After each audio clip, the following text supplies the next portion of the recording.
Bienvenue une fois de plus à votre émission hebdomadaire de l'étude de la parole de Dieu à travers un guide. Le guide trimestriel, comme nous l'avions appris en ce troisième trimestre 2024, est axé sur le livre de Marc. L'évangile selon Marc, donc, cette semaine, bien-aimés dans le Seigneur, nous allons aborder la 7e leçon de cette brochure trimestrielle. 7e leçon dont le titre est Enseigner aux disciples, première partie. Pour aborder cette étude, nous avons encore cette semaine le frère Hippolyte qui est parmi nous. Bonjour frère Hippolyte. Bonjour Madame Florence. Alors, et toujours à ma droite, le frère Janvier, une fois de plus, bonjour. Bonjour Madame. Avant donc de nous plonger dans l'étude de la 7e leçon, nous allons demander au frère Hippolyte de nous unir dans la prière. Prions. Notre Dieu, notre Père, pendant ces heures, nous te disons merci d'avoir permis que nous puissions parler à ton peuple. Fais assez que, Père éternel, tu mettes à nous ta parole et que nous puissions être des instruments qui parlent à ton nom. Et que cette parole puisse avoir des faits, non seulement dans nos vies, mais aussi dans les vies de quiconque pourra suivre en différé cette émission. Sois au contrôle de tout. Au nom de Jésus, Amen. Amen. Le livre de Marc en ce trimestre, troisième trimestre de l'an 2024, leçon 7, enseigner aux disciples, première partie. Le verset à mémoriser se trouve dans le livre de Marc, le chapitre 8, le verset 34.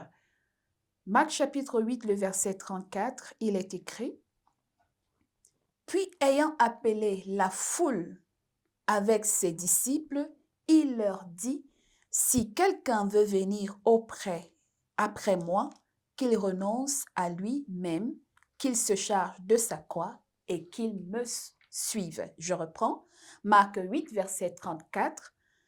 Puis, ayant appelé la foule avec ses disciples, il leur dit, si quelqu'un veut venir après moi, qu'il renonce à lui-même, qu'il se charge de sa croix et qu'il me suive. Nous sommes là dans le livre de Marc, chapitre 8, enseigner aux disciples. Le résumé de la leçon de samedi de cette semaine nous a fait, dans sa première articulation, ce commentaire. La première moitié du livre de Marc attire l'attention sur l'identité de Jésus. Son enseignement puissant et ses miracles doivent pointer vers la même direction, à savoir qu'il est le Messie. À ce tournant crucial du récit, Jésus demandera aux disciples à savoir qui ils croient qu'il est. Nous avons, depuis le premier chapitre, parlé de la personne de Marc, parlé de la personne qui préparait l'avènement de Jésus en tant que Messie, en tant que l'agneau qui ôte les péchés, à savoir Jean-Baptiste. Jean-Baptiste va dire à ses disciples que suivez-le, c'est lui, il faut que moi je diminue et que lui, il croisse. Et puis Jésus donc va commencer son ministère après le baptême. Et donc, il va accompagner son ministère avec la prédication de l'évangile, mais avec une série de miracles, de guérisons, de délivrances, de multiplication de pain. Nous avons appris, et même de résurrection des morts, tout simplement pour marquer une identité. La foule a vu les miracles, la foule a bénéficié des miracles. Hippolyte, comment Jésus voulait-il se présenter et s'identifier à la foule et aux disciples?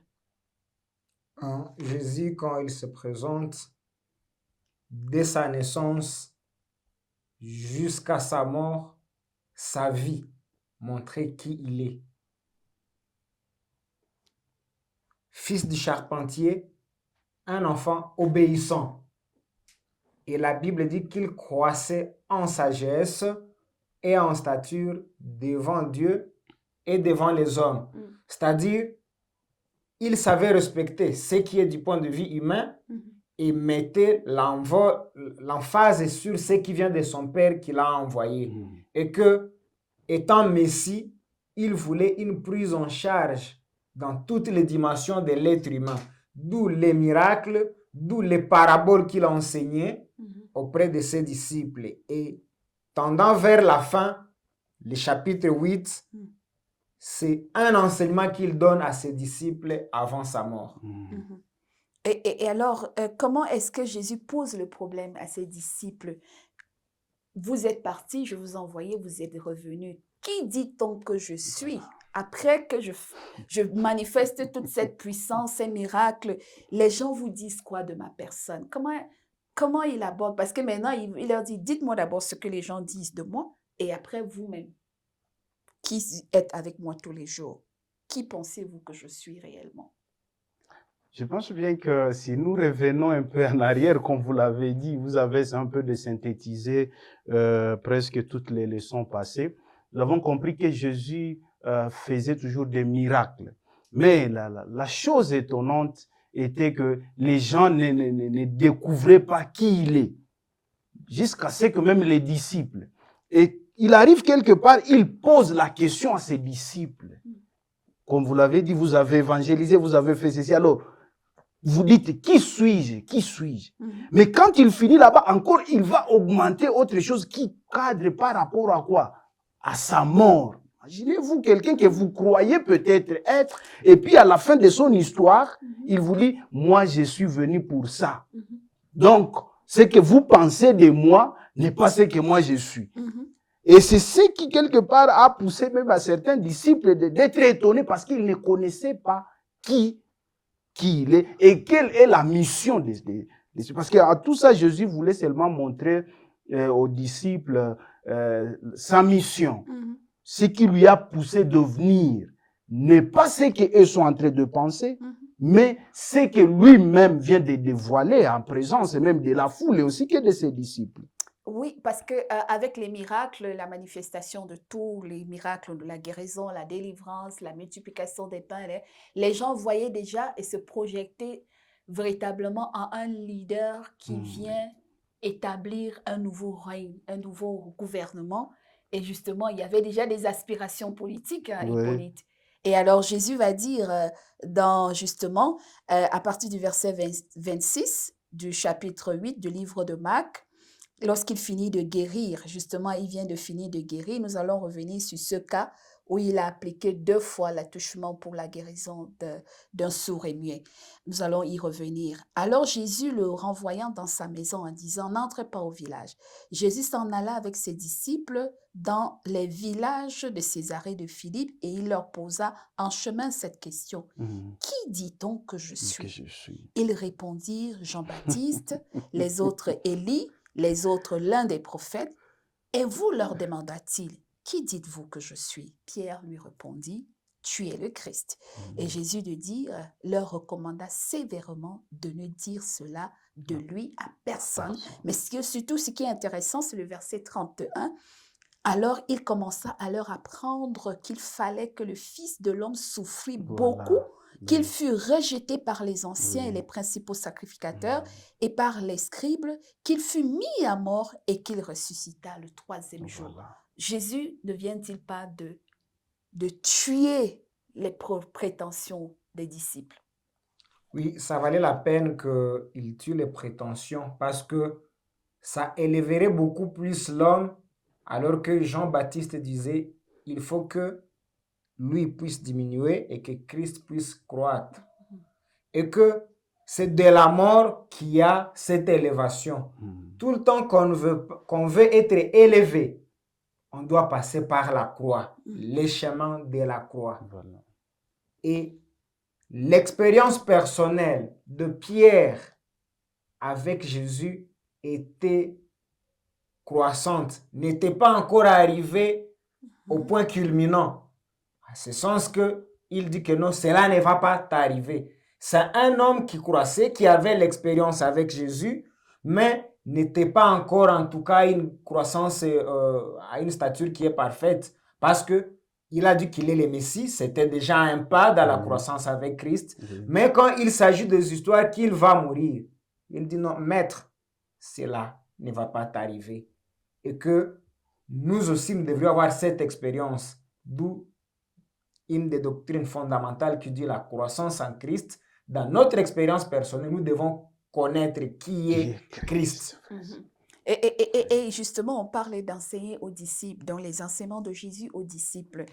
Et il ira plus loin. Dans Marc 8, verset 34, quand il leur dit, si quelqu'un veut venir après moi, qu'il renonce à lui-même, qu'il se charge de sa croix et qu'il me suive. On voit un homme puissant qui fait des miracles extraordinaires jusqu'à commander les vagues, les mers, les tournes. Et puis qui nous dit subitement, en fait, tout ça, c'est rien. Hein. Tous ces miracles-là, c'est rien. Hein. Moi, en fait, ce que vous attendez de moi, là, que j'aille chasser les Romains du pouvoir et que je forme mon gouvernement où il n'y aura plus de douleur et puis tout ça, tout le monde, et vous aurez des postes. Oubliez. Oui. Moi, dans tout ce que vous voyez là, ce n'est qu'une partie, mais en fait, la vraie mission, la vraie mission, voilà, c'est que je vais mourir. Voilà. Et si vous êtes prêts à me suivre, vous devez aussi apprendre à mourir avec moi. Portez votre croix. Alors, Janvier. Bon, en fait, ça, c'est vraiment quelque chose de touchant. Parce que les disciples pensaient à autre chose. Et puis, on revient avec la parole, si tu veux me suivre, il faut que tu portes d'abord ta croix. Et puis, tu vas alors me suivre. En fait, c'est ce que le frère disait. C'est-à-dire, quand nous n'avons pas l'expérience avec Christ, il nous est difficile aussi de faire quoi? De porter la croix et suivre Christ. Parce que personnellement, je n'ai pas l'expérience. C'est-à-dire que chacun de nous puisse au moins fonder son expérience avec ce Christ. C'est à ce moment-là qu'il sera à mesure de venir porter sa croix et puis suivre ce Christ. En fait, donc Jésus est en train d'enseigner à tous ses disciples que le suivre avec lui, il y a la gloire, il y a la puissance, mais il peut aussi avoir les épreuves jusqu'à ce que la mort, il peut arriver que même avec Jésus, la mort survienne. Donc, nous ne sommes exempts de rien. Ce n'est pas le fait de suivre Jésus qui empêchera que nous soyons victimes des douleurs et des souffrances. La preuve, Jésus va même leur enseigner cet enseignement déjà avec la mort de Jean-Baptiste, qui a annoncé son avènement, mais qui finira par mourir. Et il veut donc dire aux autres que si Jean-Baptiste est mort, ne croyez pas que vous pouvez y échapper, puisque moi-même, je vais aussi passer par le même chemin de la douleur et de la souffrance. Alors, un autre enseignement de Jésus à ses disciples, on va voir un miracle de Jésus face aux sourds-muets, et puis à un aveugle-né. Mais la particularité de ces deux messages dans ces récits de contraste, justement parce qu'on parlera des récits entremêlés, il y a d'abord le sourd-muet, Jésus va le toucher 2 fois, et puis il y a également l'aveugle avec sa salive et la boue. Et il va dire, est-ce que tu vois? Le type dit, je vois un peu. Et il lui retouche une 2e fois. Quelle leçon retenir de l'attouchement 2 fois de Jésus sur des cas? Alors qu'ailleurs, il touchait une seule fois, il disait la parole. Qu'est-ce qu'on doit retenir de cet attouchement 2 fois? Sachant l'incrédulité des gens, les gens allaient dire que non, c'est une routine de faire. Jésus étant puissant, il pouvait être à mesure de le faire juste par la parole. Parce qu'il l'a fait par la parole, ça a tenu. À distance. À distance, ça a tenu. Maintenant, il s'est dit, pour que ces gens qui sont incrédules, il faut que je fasse. C'était pour les enseigner que un incrédule, plus il se rencontre avec les durs des durs qui est Jésus, si il a un cœur disposé, étant aveugle, il peut finir par voir. Je me réfère, je pense c'est Élisée, sur le valet, Seigneur, ouvre-lui les yeux. Parce que les prophètes lui voyaient, mais ceux-là qui étaient avec lui au niveau de la vallée, eux ne voyaient pas. Il faudrait que le Messie ouvre les yeux. Il avait le pouvoir. Maintenant, c'était de manière pédagogique qu'il disait que non, que je dois toucher ces personnes 2 fois. Je pense que c'était ça le parallélisme. Et nous, spirituellement, face aux enseignements reçus de nos traditions, comme le disait la leçon précédente, nous devons demander à Christ de nous toucher les yeux afin que nous puissions voir d'abord dans les Écritures. Il a la puissance de nous restaurer parce qu'il a utilisé l'eau, la salive, la boue. De la même manière qu'il a façonné l'homme, il a dit que non, que j'utilise Les la mêmes même- éléments. les mêmes éléments ingrédients. pour que l'homme puisse être restauré. Et justement, merci beaucoup pour cette accroche, Oui. l'aveuglement spirituel. C'est un message qui concerne les apôtres, qui concerne l'Église, qui nous concerne en tant que disciples de Dieu. Justement, l'appel à l'attouchement une seconde fois. Donc, comme il a si bien dit, de manière spirituelle, il peut arriver que Dieu nous touche une première fois par Oui. sa parole, Oui. mais nous restions aveugles. Et le fait que Jésus attend que nous exprimions encore le besoin, parce que c'est ça, il dit, est-ce que tu vois? Voilà, voilà. Et le gars dit, je vois flou. Est-ce que ça n'a pas un lien avec, juste, il a parlé de la croissance Ouais, avec Dieu. ouais, Si je sens à un moment donné que je suis encore dans le flou, dans l'incertitude, je ne comprends pas encore bien, je suis sourd, je ne vois pas encore très bien, je suis mi-aveugle, est-ce que je ne devrais pas demander une fois de plus à Jésus de me toucher? Oui, exactement. Des fois, quand l'on a besoin de Jésus, cela prouve que on doit s'agenouiller d'abord à ses pieds. C'est-à-dire on doit être simple. Parce qu'il y a des gens qui disent, non, moi je connais presque tous les versets de la Bible et je récite ça. Mais est-ce que cela suffit devant Christ? Et de là, quelqu'un qui dit cela n'a même pas le temps de dire, Seigneur, touchez-moi encore parce que je ne vois Pas rien. bien, je ne C'est-à-dire, vois nous, pas sur bien, le je vois à moitié. sur le plan spirituel, nous devons toujours demander que Jésus nous touche pour la deuxième fois. Si réellement j'ai besoin que Christ me touche, et si réellement je reconnais que jusqu'à maintenant, je suis en train de voir des fous, c'est-à-dire qu'on Que je ne enlève, comprends pas que bien. quelqu'un puisse enlever dans sa tête cet orgueil, l'orgueil spirituel. Moi, je sais la vérité, je connais. L'autosatisfaction, Voilà. l'autosuffisance sur le plan spirituel. Oui. Cette autosatisfaction, l'autosuffisance. Et si nous retournons dans les sanctuaires, les pains de proposition n'ont pas été changés de temps à De temps. temps en temps, Et oui. que nous aussi, pour que spirituellement nous puissions voir, nous devrions être des lecteurs. Voilà. Quotidiennement, nous devrions lire la Bible. Merci. Et là, ça serait un attouchement pour nous. Pas seulement, moi j'ai déjà seulement lu les livres de Marc. D'où la nécessité de les guides de l'école du sabbat, presque chaque trimestre, on renouvelle. Et les auditeurs, les élèves qui étudient les guides de l'école du sabbat, chaque trimestre qui passe, Oui.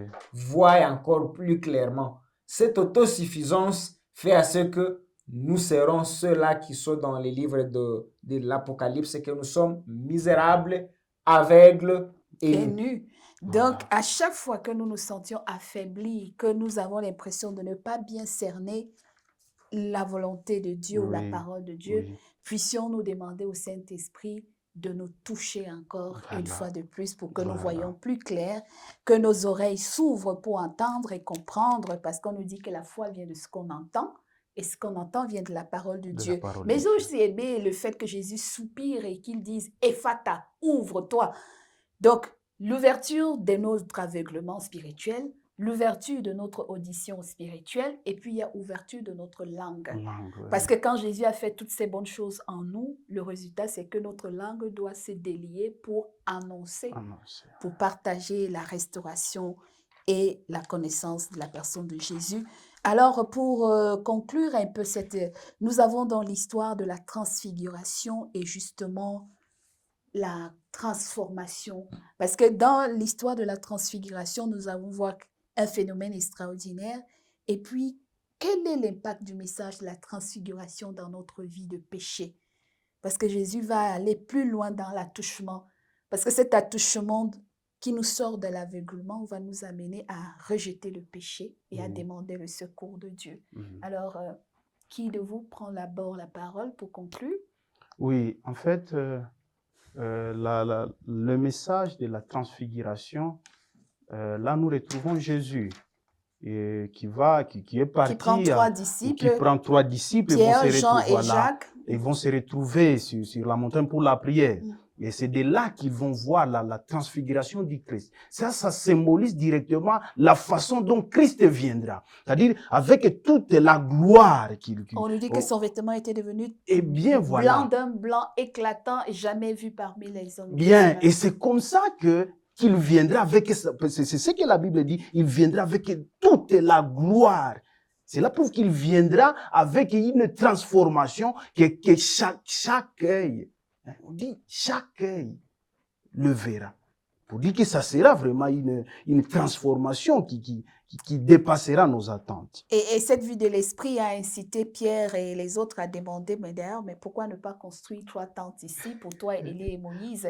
Est-ce que l'élévation spirituelle, il nous arrive d'être aussi transposés ou transfigurés dans le monde céleste pour que, c'est quoi la conclusion de Jésus? Pour que quand je vois l'amertume de mon péché, je veuille me débarrasser de cette partie de mon corps qui me fait prisonnier du péché.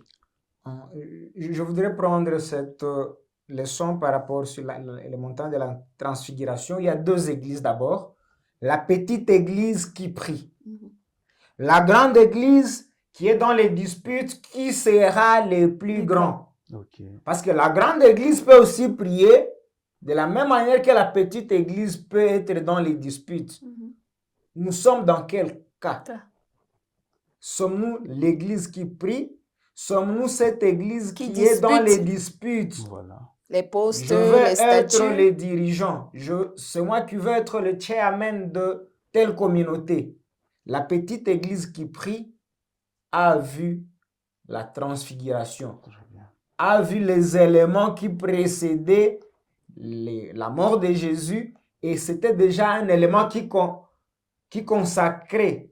C'était une vie de consécration, parce que c'est vrai, au début, ils ne priaient pas. Christ les a demandé, vous n'avez même pas veillé avec moi 1 heure. En fin de compte, ils se sont réveillés de leur léthargie spirituelle. Ils ont vu. Nous aussi, nous pouvons être élevés. Étant élevés, nous ne devons pas penser que nous sommes arrivés. C'est par grâce. Voilà. C'était une grâce de prendre les 3 disciples. Malheureusement, ils pensent que non, c'est le temps de discuter sur les postes. De faire les résidences. Ouais. Nous voulons construire les tentes. Parce que la tente pouvait contenir les 3 lignes de ces 3 tentes. Ouais. Et que les humains, quand nous sommes élevés, sur le plan spirituel, nous devrions savoir que non, il y a encore le travail à faire.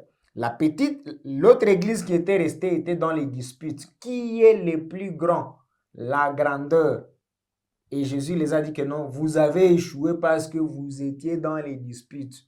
Oui, Nos églises sont dans les échecs. Nos communautés sont dans les échecs. Non seulement les échecs de chasser les mauvais esprits, mais les échecs sur le plan évangélique, sur le plan de propulser la bonne nouvelle, parce que nous voulons être maintenus à nos postes. Je suis le pasteur, je suis l'ancien, j'y reste. Et que je ne veux pas servir. Et les vrais problèmes restent sans solution parce que nous sommes dans la guerre. Et peut-être aussi pour que l'on ne puisse pas dire, bon, on va te chasser de votre poste. Et c'est un peu pour que je sauvegarde le poste, il m'a fallu faire ça. C'est que l'autre m'a dit que je le fasse parce que s'il est mon supérieur. Et ça bloque, comme le frère dit, ça bloque l'évangélisation. Et l'élévation spirituelle, au point où Jésus demande que si vous constatez donc à la fin du chapitre 9 là, que si votre pied est une pierre d'achoppement, votre œil, votre bras est une pierre d'achoppement, puissiez-vous l'ôter pour que vous entrez au moins mutigé ou paralysé dans le royaume des cieux que de perdre complètement sa vie dans ces tares de péché. Un dernier mot, Hippolyte, pour conclure et nous allons prier. Oui, pour conclure, je reviens sur les 2 églises, la petite église et la grande église. Qu'il plaise au ciel de nous aider, que nous puissions être la petite église qui prie. Cette petite église qui prie, mais aussi, quand nous voulons être grands, nous devons servir.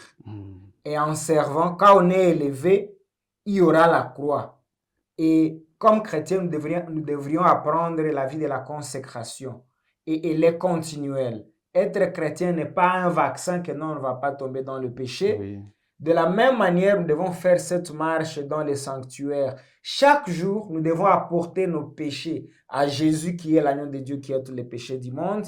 Et que plus nous allons évoluer, nous allons voir la Shekinah de Dieu. Merci Merci. beaucoup. Nous allons voir la Shekinah et Dieu nous débarrassera de tout ce qui nous rend handicapés devant Oui, sa oui. sainteté et nous serons des serviteurs. Alors, janvier, prière de clôture. Éternel Dieu Tout-Puissant, oui, accorde-nous ta sagesse, accorde-nous la simplicité du cœur pour que nous puissions encore être touchés pour la deuxième fois, ô Dieu, et que nous puissions te voir venir et vivre avec toi. Au nom de Jésus, Amen. Amen. Enseigner aux disciples, première partie. Nous avons appris que le disciple de Dieu avec Jésus porte sa croix et suit Jésus. Il peut se défaire de toutes les parties de son corps et de sa vie qui l'empêchent d'entrer en parfaite communion avec Jésus et d'être élevé dans la transfiguration. Et quand on atteint ce niveau de spiritualité, l'orgueil spirituel, Voilà. nous sommes dépouillés de cet orgueil. Nous ne nous prenons pas supérieurs au-dessus des autres. Au contraire, nous nous humilions pour implorer la même grâce, que Dieu puisse également la donner à ceux qui n'ont pas encore trouvé cette élévation devant Dieu. Au lieu de juger et de condamner les autres, au lieu de nous passer au-dessus des autres et de faire valoir notre place ou notre position, le Seigneur dit que celui qui veut le suivre doit apprendre à s'humilier comme un petit enfant et être au service des autres. Que le Seigneur nous aide donc à garder ces enseignements. Likez, partagez, laissez-nous vos commentaires sur notre lien YouTube. Nous voulons dire merci à notre technicien, Ephraim Timambo, qui chaque semaine nous permet d'avoir tout ce confort et cet arsenal pour mettre à disposition ces enseignements à votre égard. Merci à notre équipe également, à nos frères qui disposent chaque jour de leur temps et de cet espace pour partager leurs connaissances vis-à-vis de la parole de Dieu. Que le Seigneur nous bénisse tous et à vous qui nous écoutez, que le Seigneur vous touche une fois de plus afin que vos yeux de l'esprit s'ouvrent, votre entendement et votre bouche pour confesser le beau nom de Jésus. Au revoir.